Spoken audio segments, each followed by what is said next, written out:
In my generation, we get our friends together to make dance videos.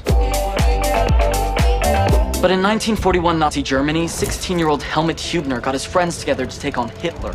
Yeah, that actually happened, and they were my age. My generation needs stories like this. We need it. Based on a true story. At the height of World War II, an anonymous leaflet denouncing Hitler and his Third Reich is posted in the middle of Hamburg, Germany. The author? 16-year-old Helmut Hubner. Helmut and his friends try to expose the truth about the war and the evils of Adolf Hitler while evading an obsessed Gestapo officer who won't rest until these freedom fighters have paid for their conviction with their blood. It's called Truth and Conviction, a story about someone my age standing up to Hitler in Nazi Germany. If you're thinking, wow, what an amazing story, someone needs to turn that into a 4-part miniseries, you're not the only one. The creators sent the script to the Academy Award-winning producer of Schindler's List, Gerald R. Mullen. Oh, here's what he had to say. I've had the opportunity to read some phenomenal scripts in my 50-plus years in the business. And now, again, I've been blessed to have read a masterpiece. Reading this story has moved me to a sense of pride, country, honor, duty, and tears. The Truth and Conviction team started with writer-director Matt Whitaker. Matt wrote the award-winning World War II films Saints and Soldiers and Instrument of War. He even made a PBS documentary about Helmut and his friends, with the last surviving member of the Hubner group. Kaleidoscope Pictures joined Matt to make this vision a reality. Kaleidoscope has produced more than a dozen feature films and network television series. Multi-million-dollar productions are what they do. And for marketing and distribution, Angel Studios, the studio behind the biggest crowdfunded series of all time, The Chosen. Angel has helped raise over $30 million for incredible stories that amplify light. And Baltic Films, the European production arm behind award-winning mega hits like HBO's John Adams and Chernobyl. Wow. Now all they need to share Helmut's story is you.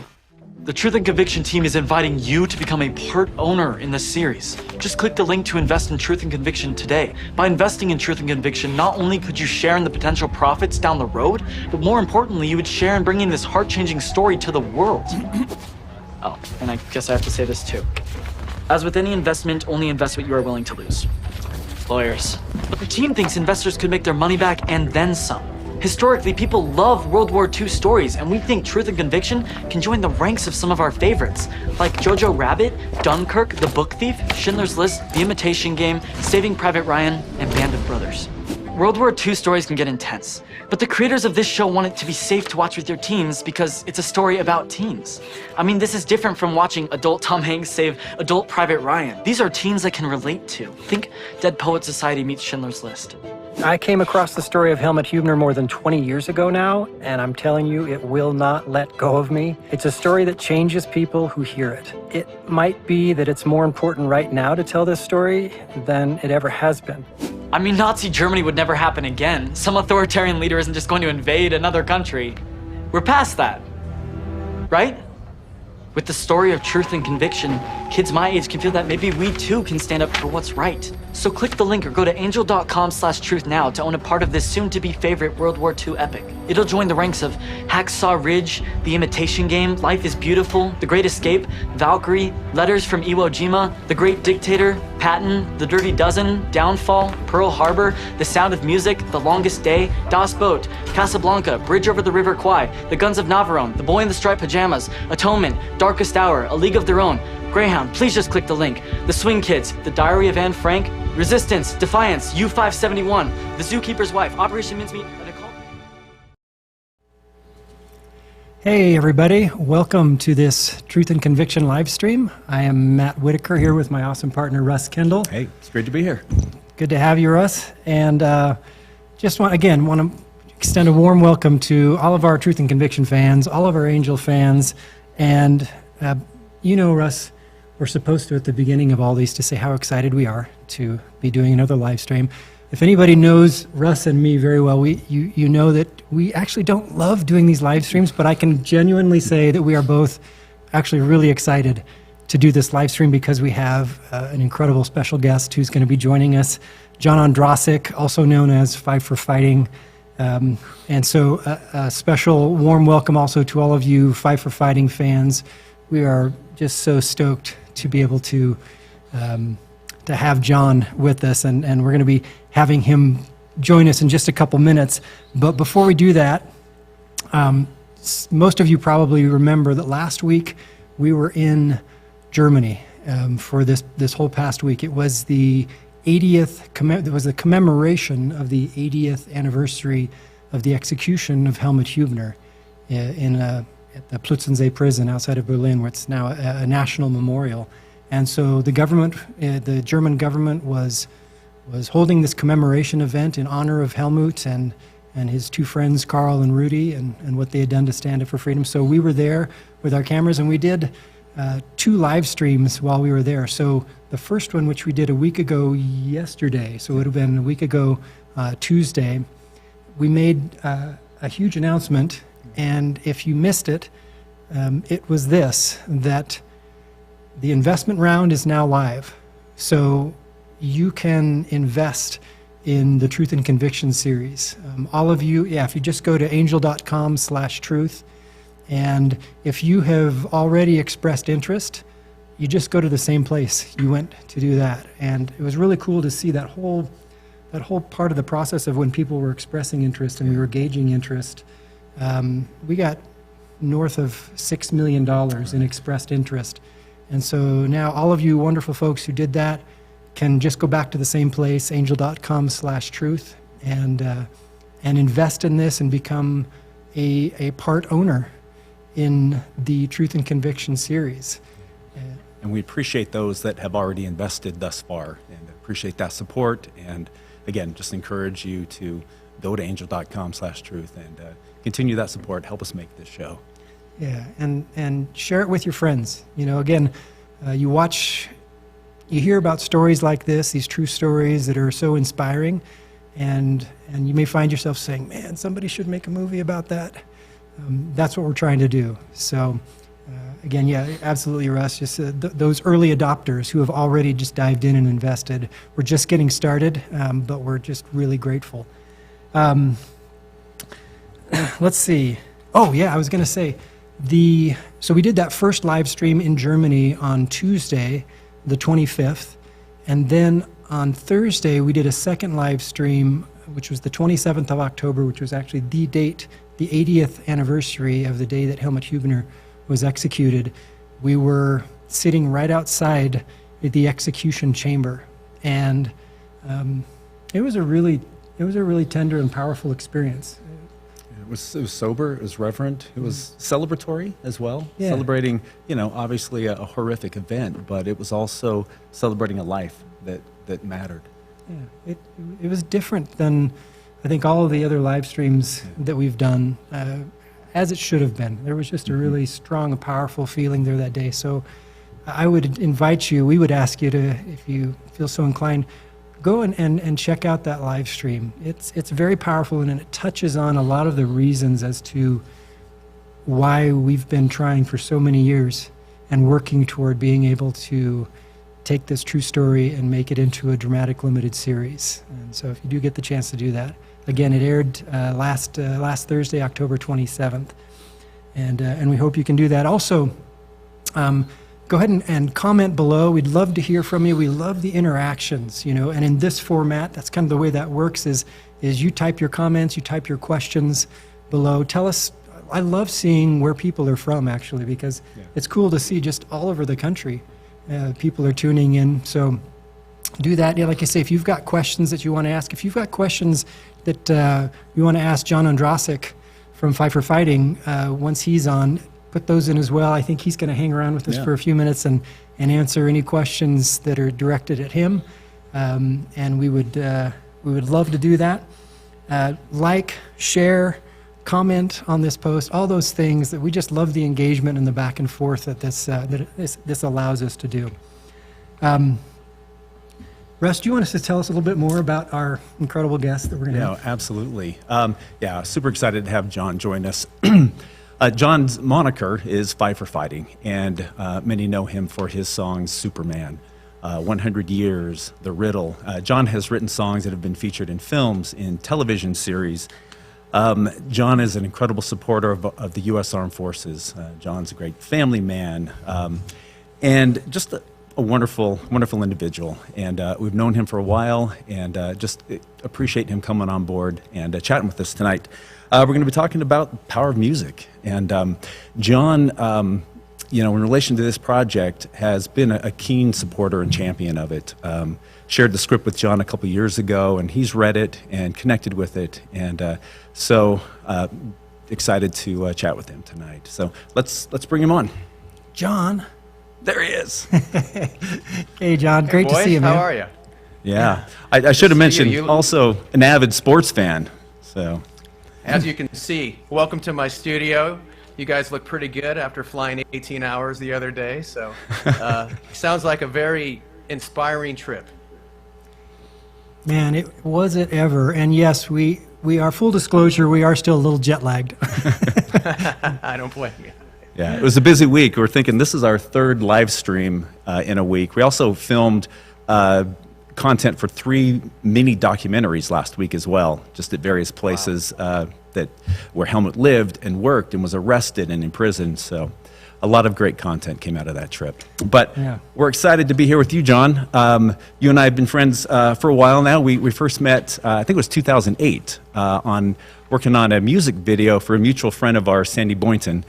And that was a fun experience. You came out here to Salt Lake City, and we filmed. And then I think it was 2017, worked together on a Christmas concert, Five for Fighting Christmas special. There it is, There it Christmas is. Under the Stars. That was fun because There's my your daughter Olivia. There she is. Sorry. I was sitting on the front row.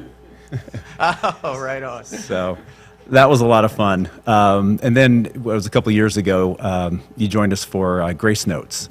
And I'll tell you what, you did the most beautiful rendition of Amazing Grace. And appreciated you coming on that show and being a part of that. And so it's been great, collaborating together, and, appreciate your support on this project. Obviously, you're somebody that, I love your music, and, that's been, something I've really enjoyed. But something else is I just have a great amount of respect for you in the way you use your talents and the gifts that you've been given, and the platform that you have. When you feel passionate about something, you take a stand for it through your music. You use those gifts and your platform for, to advocate, to, try and, create change. And, it kind of ties into this story that we're telling of Helmut Hubner, who, he saw something that didn't sit right with him. And the tool that he had, the gift he had, was the written word. And so he started with, a single keystroke on that typewriter, and then, became a full-fledged Nazi resistance fighter. But it starts with taking that first stand and that first step. And that's what we're going to talk about tonight. I'm so excited to hear your thoughts about that, and, taking a stand for what you believe in. So I was curious, John. No, Did you always know, like when you were a struggling songwriter, singer-songwriter, did you kind of have this thought that, man, if I ever get a chance, I really want to use this to for good? Or did it just kind of happen naturally? Well, Superman was basically written as a woe is me. It's not easy to be me. It's not a song I could write today, because I've learned over the last 25 years it's actually pretty easy to be me. But I wish I had some romantic, powerful answer to you for that question. But not really. I was just trying to write songs. I was trying to be heard. I think every artist, they just want to be heard. You guys want people to see your movie. I think every artist, if you have that opportunity, whatever happens, good, bad, you can live with that. But I think for so much, especially young artists, it's just a desire to be heard. And then if you're fortunate, if you're blessed that people respond to what you do, the true blessing is to be able to make a difference with your music. It does allow you to shine the light on causes, issues, people, make a difference on a macro scale and on a micro scale. And I've really learned that. I had no idea until, Superman kind of did what it did, and some of the other songs, how music affects people's lives as individuals and as kind of masses. So it has been the true blessing of my life to use these songs and use my platform to try to really shine the spotlight where it belongs. We live in this celebrity culture, and we think about actors and rock stars and all that stuff, and but really the beauty of having songs people know is to use them in a positive way and shine spotlights on true heroes that may not get the attention that they deserve. I, along with so many people in the world, will never forget, of course, what happened around 9/11, but in the aftermath, the song Superman just became like this instrument of healing in a way for so many of us. And what was that? Can you just share kind of what that experience was like for you? Was that as big a surprise to you as it could have been, or? It's still kind of surreal to talk about. I was in London on 9/11, and like everybody else, I was in my hotel room, flipped on the news, and I saw the first plane hit the towers, very confused, horrified, and then when the second plane hit, we knew it was an attack, and like everybody else, I got on my phone and started calling everybody I knew in New York City. Of course, could not get through. And people forget, after 9/11, there were no planes in the skies. And it was surreal. It was like a twilight zone. And I was stuck in my hotel room for 8 days. I remember getting on the airplane, and we were all nervous to fly home. And I'll never forget the pilot coming on and saying, I know it's been a really hard week. I know you're nervous getting on an airplane, but I'm going to get you home safely. And I'll always be grateful to that pilot for easing our conscience. And I literally landed in O'Hare, and I got up the airplane, and I kissed the tarmac. I was so happy to be home. And I'd gotten a little sense that various organizations were using Superman in some of their videos, recognizing those firefighters who ran into those buildings. But I had no idea what the song had kind of become for America, and particularly in New York City, till I got back. And I went quickly to New York. Everybody had canceled all the shows. There were all these radio shows. I said, I'm not canceling it. We need to continue to sing. We need to continue to speak. We can't be, burying our heads in the sand. And go to New York City for the first time, flying in and seeing the smoke still coming out from Ground Zero, seeing the signs on every building, the missing signs. Like everybody, it was really hard. It was surreal. And then when I was asked to do the concert for New York, that came out of the blue. Here I am, this guy who just got used to hearing this song on the radio for the first time, now being asked to sing at this event put on by Paul McCartney with literally all the living influences of my musical life. In any other situation, it would have been, just a dream come true. But of course, this was different. And going to that concert for New York that day, and I'll never forget, I walked in and they had the script of who's playing when, and I figured, I'll be in the first hour when nobody's watching and get it over with so I can breathe. And I kept flipping through it and I didn't see me, and I'm like, oh good, they forgot about me, so I can just watch. And literally the last page was, John Mellencamp, Five for Fighting, and Paul McCartney, something like, very, at the end. So that freaked me out. And but yeah, to be able to sit there and play that song was an honor and moving. But more importantly, the lesson I really got was not my performance. It was watching bands like The Who blow the roof off Madison Square Garden, playing Bob O'Reilly, and watching those 20,000 people who had been down at Ground Zero, kind of doing the unmentionable, seeing things nobody should see, digging through the rubble, for the first time have an ability to release, to cry, to scream, to sing. And I really saw then why music can matter. Hits, fame, fortune, all that stuff, it's great. But in that moment, I saw the true power of music and those people giving them that solace, that relief, and people taking it and using it in a way that was best for them. So again, it seems like forever ago and it seems like yesterday, but I'll always be honored to play that night and to play that song for those folks and those firefighters. And just a little caveat, just last month I was in Nashville doing an event for the Gary Sinise Foundation, which I'm an ambassador for, and many of the firefighters who were on the stage with me at Madison Square Garden were there at that night, and I played Superman with them standing there, and it was like deja vu, and it all came back, and there were a lot of hugs, there were a lot of tears, So it's actually pretty close to my heart right now. Having seen them and doing that song for them, and it still matters, and that's the beauty of music. It can kind of transcend time. Love that. Yeah. Russ was telling me, I think you shared with him at some point during that concert at New York, was there some kind of a connection between you and a first responder in the crowd? Well, if for those of folks who watched him, I remember there was a lot of technical problems. It was a live concert. It was put together very quickly. So mics weren't working, so people were trying to do whatever they could to keep it going. And when I was sat down to play Superman, we have these ears, right? So we can hear ourselves.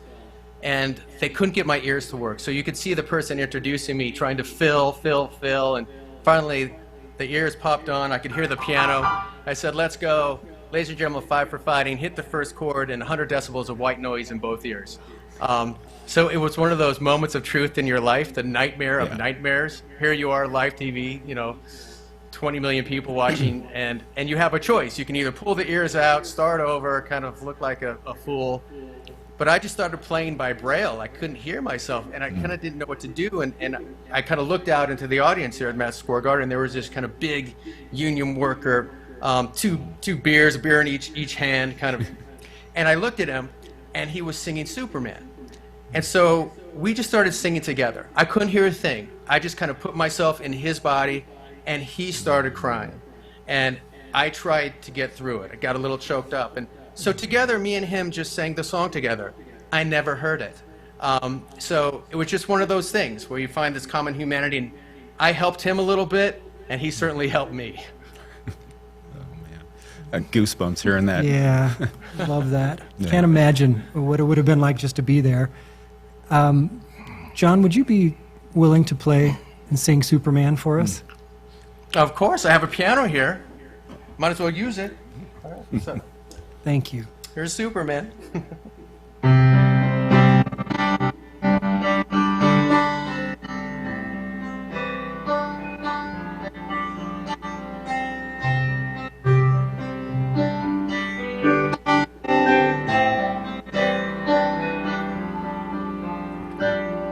I can't stand to fly.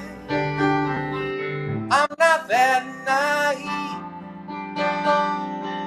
I'm just out to find the better part of me. I'm more than a bird, more than a plane, more than some pretty face beside a train. It's not easy to be me.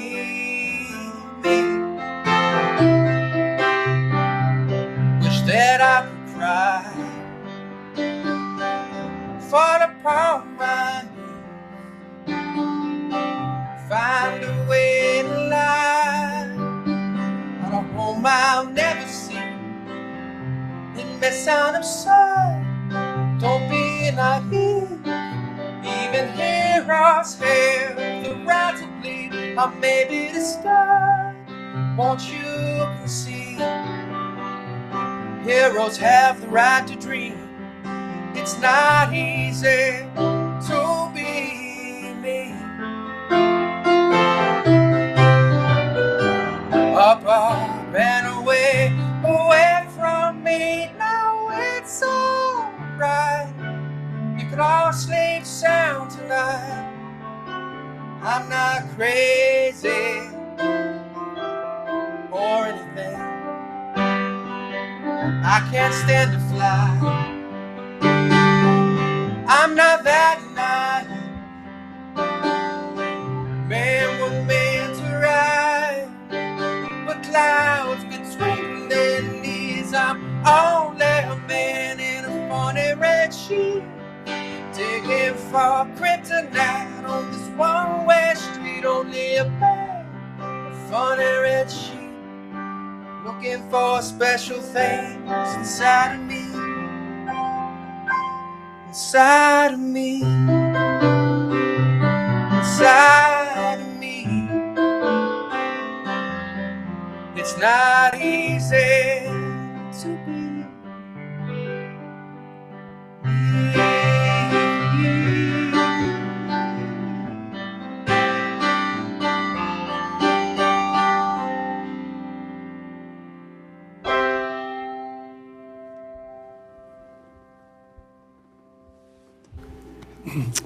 Bravo. Thank you. Dude, thank Sure. you. Thanks, John. That's so cool. And that's something, you know, I've heard the I heard song myself before. that time. Sounded really good. Thank you. So, you know, anyone that's just joining us, John Ondrasik of Five for Fighting is here with us.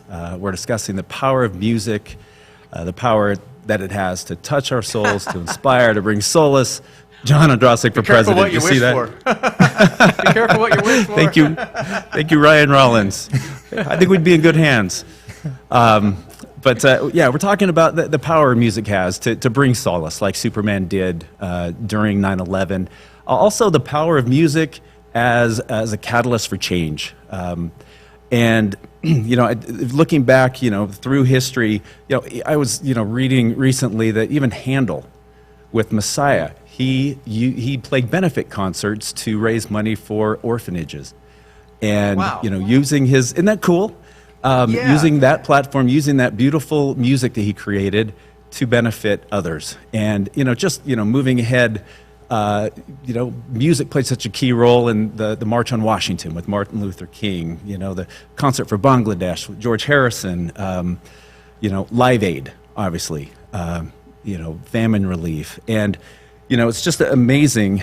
Oh, there we go. That image, that never forgettable Hey, Freddie. image. What's up, Freddie? Of Freddie. And that was a powerful performance. Yeah. I mean, Yeah. talking about somebody, you know, that had control over a crowd.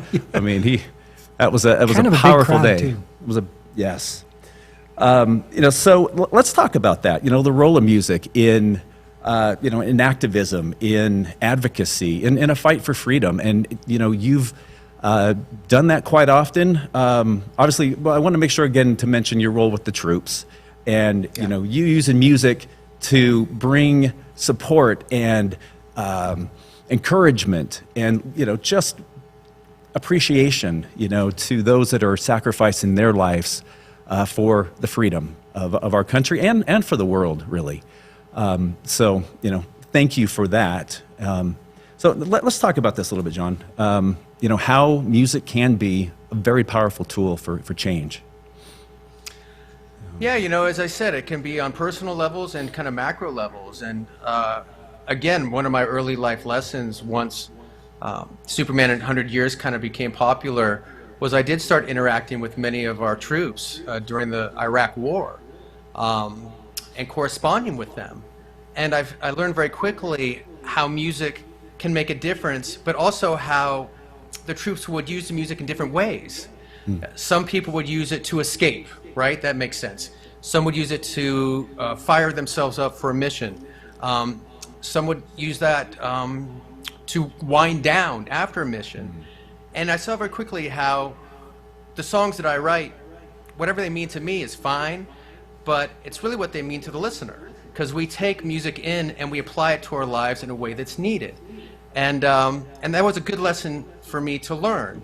And whether it was using songs to support causes like Augie's Quest, ALS, whether it was to raise money for wounded warriors, or, you know, these causes, you know, music provides a different emotional dimension, a different emotional reaction. And big picture wise, music can permeate borders in ways other mediums can't. We saw that with many of the causes that you mentioned. Sun City, another one, right? Yeah. Live Aid, the concert for New York, again, recognizing the heroes and putting a focus on that atrocity. So yes, you know, I'm glad to hear Handel was doing it. I'm glad that Creedence did it, and Marvin Gaye did it, and many people did it in the 60s. Not many people do it as much anymore, which I think is maybe a reflection of the culture. But, you know, for me, and we'll talk about it, you know, the last year or so, writing songs basically just inspired by events or the actions of individuals, really fighting for freedom has become important to me. It wasn't something I planned. It's frankly something I wish I never had to do. But sometimes you just feel an obligation to say something or make something, like what you guys are doing, whether it's it's shining a light on something that happened, or shining a light on something that's happening, to hopefully prevent things from getting worse. So that's a long answer to your short question, but certainly there's a unique power in music that that we've seen through history, and I think is really important now. I remember of course, it was actually September 1st, 1939, when Hitler invaded Poland and World War II began, and we all know what that became. I remember exactly where I was on February 24th, 2022, when Russia invaded Ukraine. And I can remember we were actually shooting an interview for this project, and I can remember thinking, it's happening again. We have this dictator in Europe who is invading another country. It's happening again. Oh my gosh. And I know you, along with all of us, have been following that very, very closely of what is happening in Ukraine. I can remember pundits talking about this young, recently elected leader, Ukrainian president, and kind of saying he's going to be in way over his head, and those kinds of things. And I know that you've been very, very involved, or became very involved in this, in what's happening there, and using your voice. Maybe you can share a little bit about that with us. Yeah, sure. No, I think we all were kind of inspired and blown away by Zelensky in the initial days of the war. You're right. What did we hear? He's a comedian who was on television, and virtually everybody predicted him to last maybe 3 or 4 days. And I think, again, what was America's first act when Russia invaded Ukraine? It was to offer Zelensky a plane ticket, and he didn't take it. And he said, "Send me some stingers instead," knowing that not only would he likely be killed in the next few days, his wife and young children as well. So I think we all were taken back by that. And, who is this guy? We haven't really seen that fortitude, maybe in a generation or so. So for me, we were just coming off Afghanistan, this whole thing, and then this war, and I just felt an obligation to write something, being inspired by this person. And so I did. I sat down and I wrote this song, "Can One Man Save the World?" And you might remember in the early days of the war, the Russian assassins were hunting Zelensky. And you might remember one night he came out and said, "I may not be here tomorrow." So I really, number one, I wanted to write the song in a way that if he was assassinated, it would still have impact and have the message. But I literally wrote it in a day. I recorded it piano vocal, mixed it, and put it out the next day, because I didn't know if he'd be alive by the end of the week. Usually, the people who make records, it takes, months to make a record and put it out. But so I did. So I put that, I did put that out there, again, not knowing what would happen, but I just felt this obligation to do it, hoping that 1,000 other artists would write a similar song, and there'd be this wave of support, artistic support for Ukraine and freedom under this kind of this attack on their survival by Putin. And the song came out, and it impacted some places, and maybe made a little bit of a difference, but it certainly led to an experience that I never could have imagined when I wrote that song. Did you? I know that you got the opportunity to go to Ukraine somehow. Is that right? Yeah, it was surreal. Talking about Poland, after the song had been out a couple months, I was going on tour with my string quartet, and I'd see the song react around the world, especially in Europe, around the front lines, and particularly in Poland. And I had a thought as we were in the back of the van driving around the country with my string quartet on tour. I said to my music director, I'm like, maybe we should, let's arrange the song for the shows so I can play "Can One Man Save the World" with quartet. But could you arrange it for an orchestra? And she's like, why? I'm like, well, Poland's been so great. Maybe I can go play the song with the Polish orchestra, shine the light on Poland. They've taken 4 million refugees, really the heroes of this war. The prime minister was with Zelensky within weeks in Kyiv, standing shoulder to shoulder with him. So I'm like, maybe we can do a musical kind of recognition of Poland. And we'll go to Poland and I'll play the song with the orchestra, and it'll be what it is.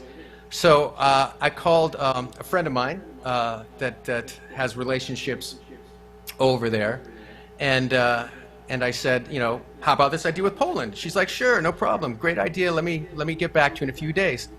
And she called me a few days later, and again, this is kind of like the concert from New York. It's just one of these moments you don't forget. She said, all right, I've talked to some people. How would you like to go to Ukraine and play the song with the Ukrainian orchestra? And I kind of had the same. I kind of sat back. I'm like, are you serious? I'm like, do they even exist? Is there an orchestra? What are you talking about? And she's like, we've talked to some people over there.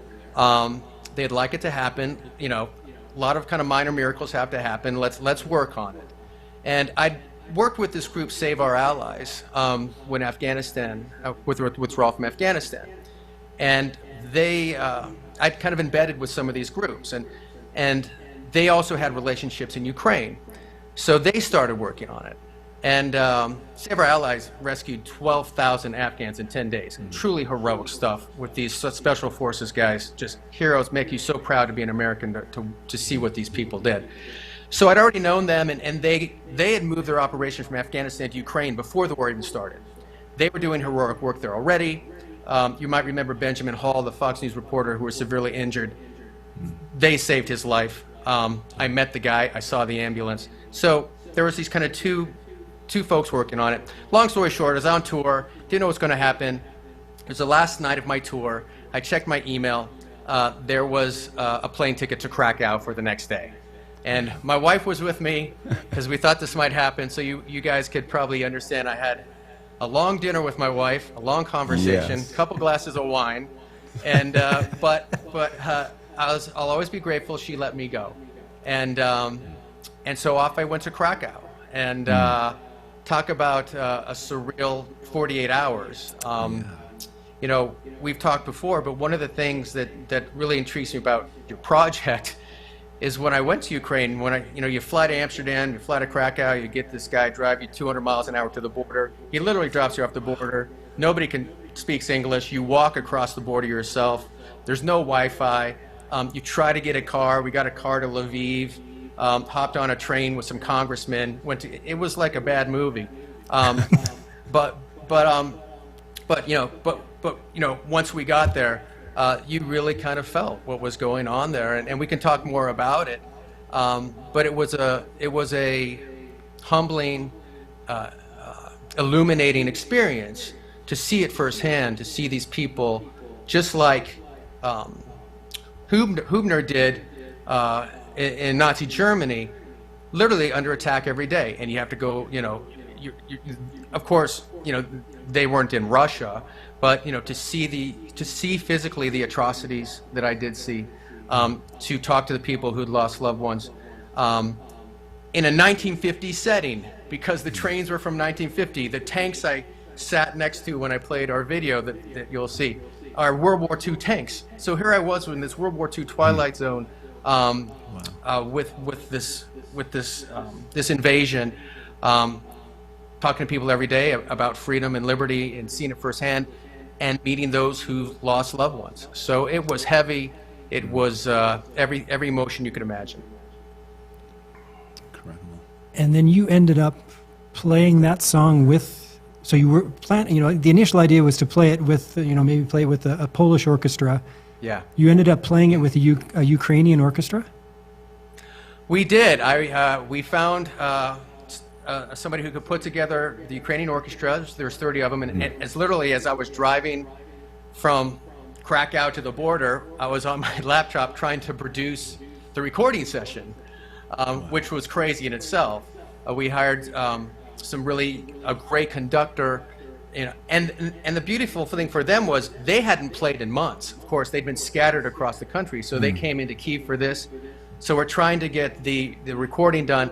And even then, we didn't know where we were going to shoot. We assumed it would be in a subway, because that's where most people were doing videos. Because if there's an air raid, you don't have to, stop shooting. You're kind of safe. So we didn't know we were shooting. But as we were driving to Lviv, we got a call from one of our Save Our Allies folks, and so you may be able to film at the Antonov Airport in front of the Maria. The Maria is the symbol of Ukrainian independence. It's the largest cargo plane in the world, actually flew the Soviet space shuttle, and it's literally the symbol on their patch. One of the Army translators gave me this patch. So you can see the plane, that's the Maria. And again, it's kind of the heart of the Ukrainian people. And Putin, in the early days of the war, when he was trying to take Kyiv, he intentionally went to the Antonov Airport, blew the nose cone off the Maria, trying to gut the will of the Ukrainian people. So when they said we might be able to play there, of course, you know, you keep going through these kind of emotions of anger, frustration, just, you know, horror at what's happening. But as you guys being filmmakers, you're also like, oh my God, this is the perfect set, right? That's cool. It's the perfect setting, symbolic, you know, Yeah. to put these musicians in front of this destroyed plane. Yeah. That says everything. You don't need to say anything. Just the fact that they're there, their fortitude, their spine, which reflects the Ukrainian people. So we didn't know what's going to happen. We get there. Yes, we went to scout it one day. Again, you guys could tell your stories. We sat outside the guard shack for 3 hours. It's not going to happen. A million generals have to sign off on this. We finally get in. And then, of course, the next day, it's the one day it's going to rain. Well, the orchestra is not going to play in the rain. So, you know, they show up in their bus. They're not going to play, you know. And then, you know, is this going to happen? And, you know, you're trying to shoot anything. But it was the most powerful experience of my life. And a story I love to tell that really encapsulated it for me was we were shooting a take with the orchestra in front of the Maria, kind of a wide take. And I noticed out of the corner of my eye, I was playing, so I couldn't really stop and look, but I saw, you know, kind of entourage of uniforms coming towards us. So once we finished the take, I looked over, and it turns out it was the general who had approved us filming here, which was a big deal. And his kind of entourage of Rambos, you know, totally out of central casting, just big, tough beards. You don't want to mess with them. And Right. And he came over to me, and he wanted to let me know that, you know, appreciated us coming, that President Zelensky personally approved this. And then he had said something which I'll never forget too. He said, "Let me hear it." And you could see when he walked over, the kind of orchestra stiffen a little bit. And when he said, "Let me hear it," you could see they were like, oh, okay. I mean, he's one of the leading generals there, a source of pride for them. And you could see they were nervous, excited to play for him. And so here we go. We roll, you know, we hit the tape, but you could certainly hear the orchestra playing to the record, and we started playing, and he started watching, and the orchestra took flight. They played with vigor. They played with pride. They played with emotion, and halfway through, you could see some of the big Rambos putting on their sunglasses because they got a little teary, and I kind of lost it, you know, halfway through, and at the end when we hit that last note, there was a silence in this kind of hollowed ground that was probably 3 or 4 seconds, but it felt like 3 or 4 days, and you felt the weight of what we were doing. You felt the reason why, this collaboration with some American guy with a song and these Ukrainian people in this setting, literally them fighting for their survival in a place where just a couple months before Putin had come ransacked and tried to destroy this country and these people. It was a clarifying moment for me, but it gets even more powerful. I suddenly realized after walking over and talking to him that virtually nobody understood the words. The general didn't speak English. Many of the orchestra didn't speak English. So this kind of commune, this kind of joining of spirit between these Ukrainians that I never imagined I could meet on the other side of the world fighting for their survival, and an American who many believe is the shining light for freedom of this world, hit home. And it really imprinted on me the true power of music and these people that can't even understand the words playing this song together and having this emotional connection. I wish every American could have been there. I wish every American could have seen what I saw. And I think they would have a better sense of why it's critical that we support Ukraine and not let Putin devour this country. Did the general have any words for you after he saw the performance and heard it? No, he really liked it, and what was cooler was to see him go and hug the conductor and shake hands with the players. Yeah. And it'd be kind of like meeting MacArthur or something, during a war, and just to see them and to see their fortitude. And yeah, we're working on some other things that we're still in contact with the general, and that relationship continues. But yes, he was grateful, but certainly not as grateful as we were to be there and to be at this site, which, as I said, I think was the perfect place to make this artistic statement. John, I know you've given us access to the music video that you shot there, and I think the closest that we and all of our viewers can come to that experience you just shared is maybe to watch that music video. Let's go ahead and take just a couple minutes, Esther, if you want to cue that up, and let's look at that music video for "Can One Man Save the World?"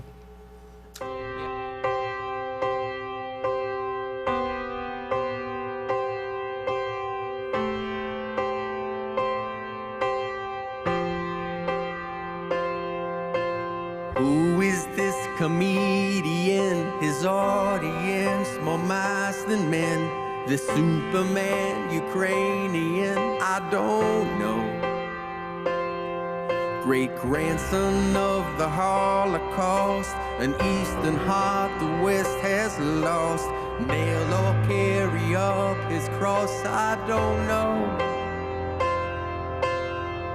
But he's got everyone thinking. Yeah, he's got all of us thinking. Can one man save the world in 1,000 years? Will they say your name, or is this all in vain? Can one man save the world? Will you take my hand? Will you help me stand? Still in the end, can one man save the world?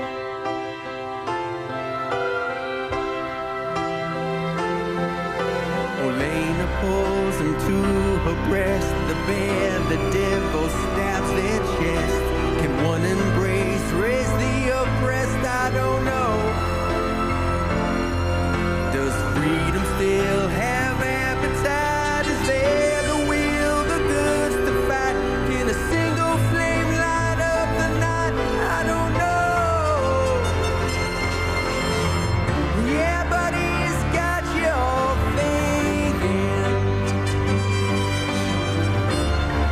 'Cause everyone's thinking. Can one man save the world in 1,000 years? Will they say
this comedian, this steel that is Ukrainian.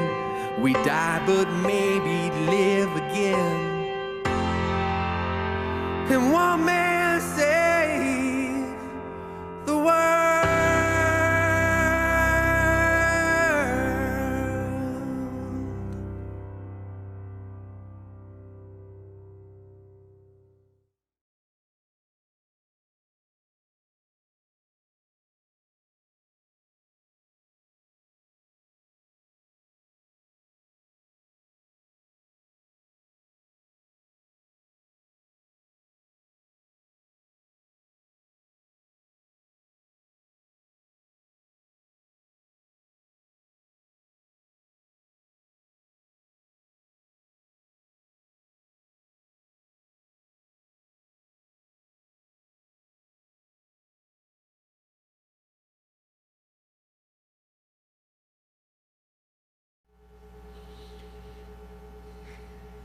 Absolutely powerful. So moving. Yeah, that refrain, you know, am I alone in this? That's haunting. Yeah, I think anybody that's making a stand sometimes, you know, you feel that. Am I alone? Am I doing the right thing? And is it making a difference? You know? I also had another thought as I was watching that, John. For some reason, I just imagined you as a teenager, and I think you grew up in Southern California, writing songs on the piano and plunking away, and you know, a budding singer-songwriter. Did you ever think that you would be there doing that, you know? I didn't think I'd be there 4 months ago. You know, I mean, it's amazing. It's amazing how where life takes you. It's kind of one of the beautiful things of I hate the word artist because I think of a painter, but somebody who creates things out of nothing. You never know where it's going to take you. Sometimes it's tough things, sometimes it's disappointing things, and sometimes it's things that change your life. And certainly that was one of those for me. And it's just, you know, I love that trumpet player. That guy was just so cool. And Yes. and that, as you guys saw, that was the general at the end in that picture that I told you the story about. But yeah, it was and still is, you know, just surreal and humbling. And it brings up such an important and poignant question about, you know, can one man save the world, or, you know, what can each of us do to have an impact, you know, on saving the world? My dad was a B-24 bomber pilot who just, you know, was one small part of this huge movement that saved the world, you know. And I think of Helmut Hubner. I think of this 16-year-old kid in Nazi Germany who picked up the only instrument he knew how to play, which was a typewriter, and did his part in an effort to change the world and hopefully save the world, you know. So it's just I love these connections, seeing the power of music and how it moved people who couldn't understand the lyrics, but brought peace, you know, and strength to everybody there, but to a nation and to all of us who are exposed to it as well.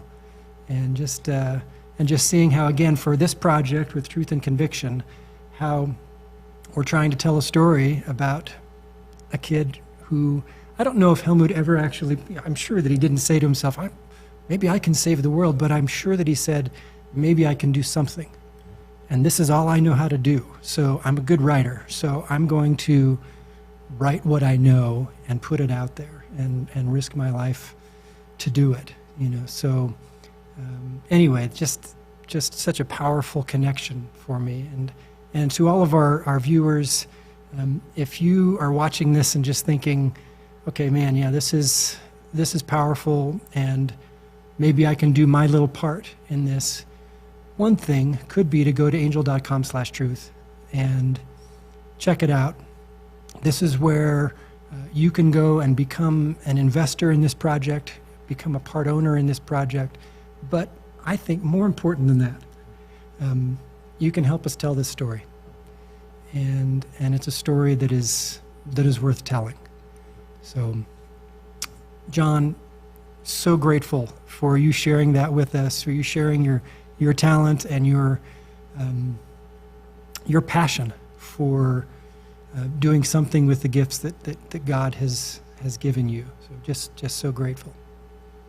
Well, thank you. And I think one interesting thing kind of that connects to your project was, who was the one person that I included in that video that was not Zelensky or Ukrainian? It was only there for 2 seconds, but it was very important for me to do it. It was Churchill.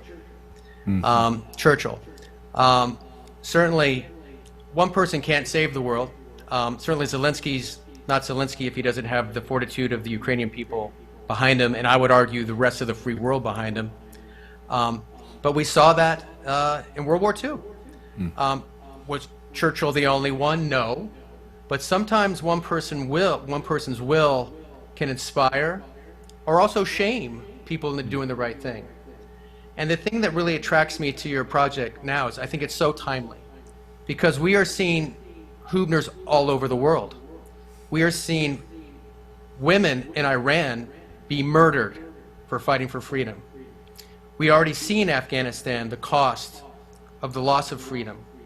And still, you see women, standing up to the Taliban, Taiwan, Venezuela. We could go down the list. There are Russian dissidents who have been imprisoned. So it's happening now.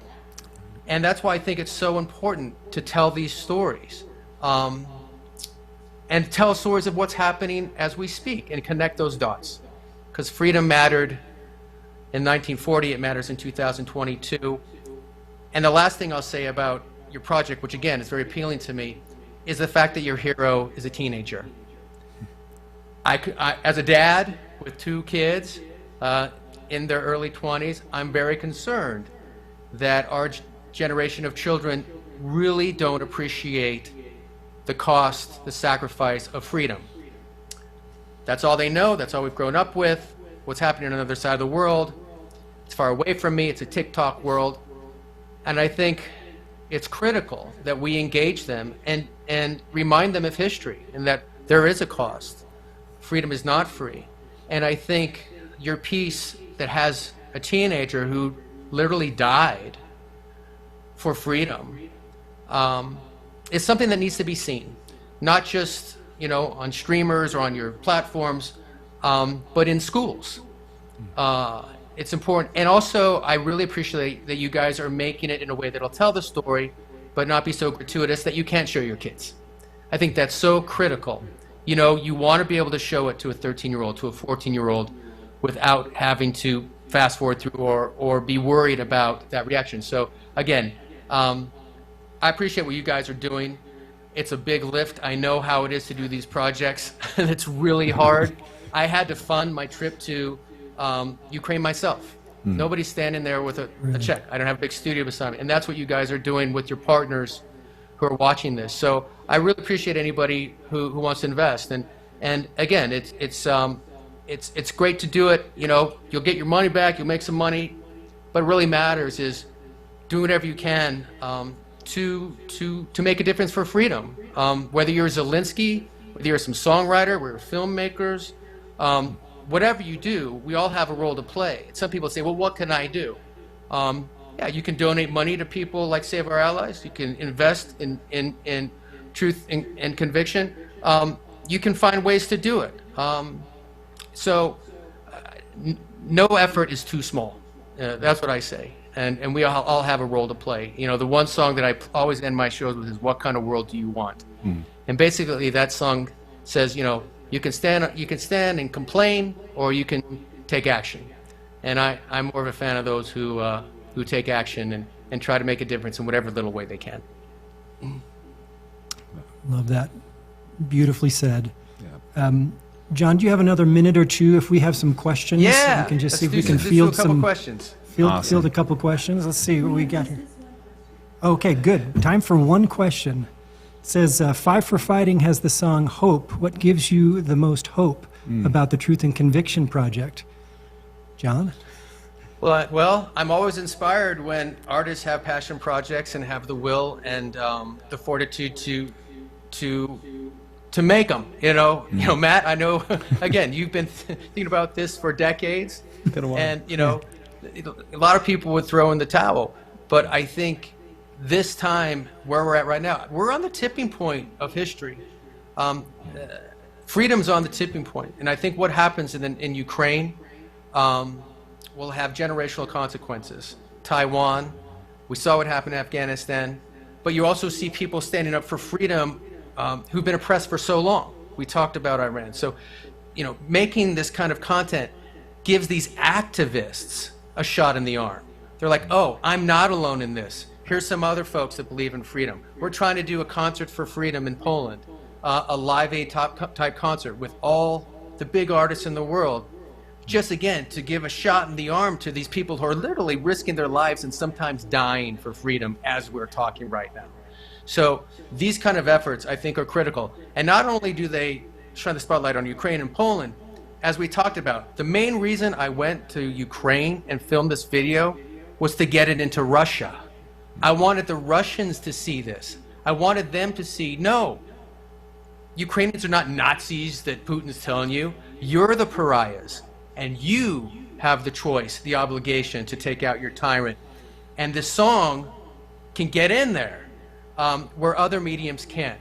So, you know, hopefully your film, your series can get into Russia. It can get into places where there are those who may feel the urge to speak up, but feel that nobody's there to assist them. So every little piece of assistance, of art, of recognition of what they're doing to fight for freedom makes a big difference. And I saw it firsthand when I went to Ukraine, and saw the kind of energy that it gave those people and even the general to see that, look, you know, you got people around the world who's got your back, and you are not alone in this.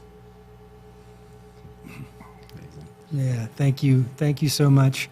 Well, to everybody out there who's tuning in, John, we're all grateful for the time that you have spent with us here, and grateful to have you as part of. We feel like you're part of the team, so we're grateful to have you here as part of the team. Just a little shout out for next week. We've got a live stream next Wednesday, the 9th, and music is the theme.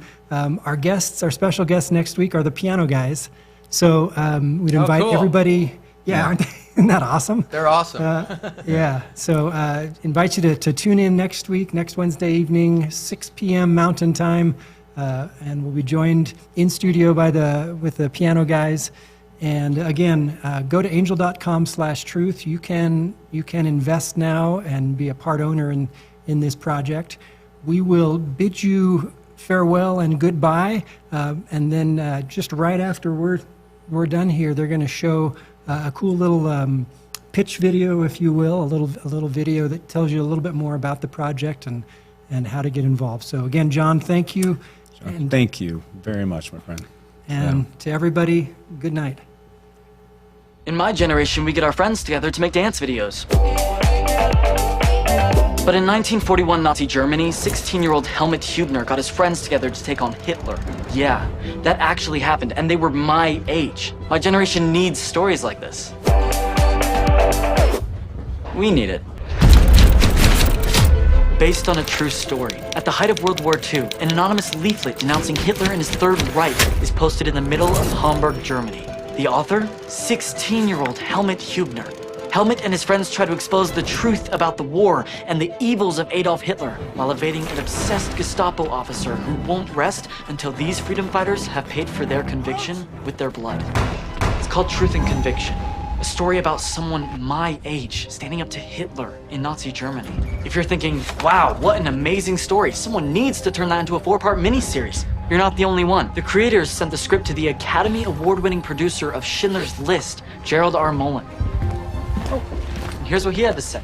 I've had the opportunity to read some phenomenal scripts in my 50-plus years in the business. And now, again, I've been blessed to have read a masterpiece. Reading this story has moved me to a sense of pride, country, honor, duty, and tears. The Truth and Conviction team started with writer-director Matt Whitaker. Matt wrote the award-winning World War II films Saints and Soldiers and Instrument of War. He even made a PBS documentary about Helmut and his friends, with the last surviving member of the Hubner group, Kaleidoscope Pictures joined Matt to make this vision a reality. Kaleidoscope has produced more than a dozen feature films and network television series. Multi-million-dollar productions are what they do. And for marketing and distribution, Angel Studios, the studio behind the biggest crowdfunded series of all time, The Chosen. Angel has helped raise over $30 million for incredible stories that amplify light. And Baltic Films, the European production arm behind award-winning mega hits like HBO's John Adams and Chernobyl. Wow. Now all they need to share Helmet's story is you. The Truth and Conviction team is inviting you to become a part owner in this series. Just click the link to invest in Truth and Conviction today. By investing in Truth and Conviction, not only could you share in the potential profits down the road, but more importantly, you would share in bringing this heart-changing story to the world. Oh, and I guess I have to say this too. As with any investment, only invest what you are willing to lose. Lawyers. But the team thinks investors could make their money back and then some. Historically, people love World War II stories, and we think Truth and Conviction can join the ranks of some of our favorites, like Jojo Rabbit, Dunkirk, The Book Thief, Schindler's List, The Imitation Game, Saving Private Ryan, and Band of Brothers.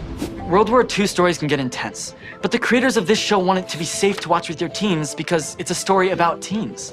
I mean, this is different from watching adult Tom Hanks save adult Private Ryan. These are teens I can relate to. Think Dead Poet Society meets Schindler's List. I came across the story of Helmut Hubner more than 20 years ago now, and I'm telling you, it will not let go of me. It's a story that changes people who hear it. It might be that it's more important right now to tell this story than it ever has been. I mean, Nazi Germany would never happen again. Some authoritarian leader isn't just going to invade another country. We're past that, right? With the story of Truth and Conviction, kids my age can feel that maybe we too can stand up for what's right. So click the link or go to angel.com/truth now to own a part of this soon-to-be favorite World War II epic. It'll join the ranks of Hacksaw Ridge, The Imitation Game, Life is Beautiful, The Great Escape, Valkyrie, Letters from Iwo Jima, The Great Dictator, Patton, The Dirty Dozen, Downfall, Pearl Harbor, The Sound of Music, The Longest Day, Das Boot, Casablanca, Bridge over the River Kwai, The Guns of Navarone, The Boy in the Striped Pajamas, Atonement, Darkest Hour, A League of Their Own, Greyhound, please just click the link. The Swing Kids, The Diary of Anne Frank, Resistance, Defiance, U-571, The Zookeeper's Wife, Operation Mincemeat.